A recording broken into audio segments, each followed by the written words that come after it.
Wat een maar, wat een maar, wat een maar. En dan is die zin er volop bij, dan is het volop genietje. Maar op een wien viel het koud aan. En die wien zou stadig gewoon niet sterker worden. En dan krijgt het waar wat, ik zeg dan, een schraal karakter. Maar die sterke oostenwien.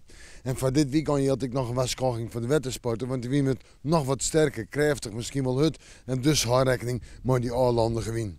Joen en vannacht. Joen is de zinnen er nog bij. Prachtige zinsondergang. En verder is een vrij heldere nacht. Maar temperaturen noemen bij de zon of de 8 graden hinnen. Maar het blijft ik nog vrij stevig waaien. Matig en vrij krachtig uit het oosten in het kustenwaardgebied betekent krachtig.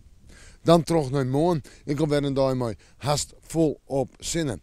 En verder hebben we morgen temperaturen om bij de 15 of 16 graden hinnen. Dat kunnen nog best op terug. En in de leid is het prima uit te houden. We kunnen er morgen massaal op uit. En de wind uit het oosten matig en vrij krachtig. Kustwaardgebied, de marn krachtig en in het waardgebied misschien betieten wel hut. Dus nog eens een keer die waarschuwing voor de wetensport. Dan gaan we terug naar manje, tiese, maandje.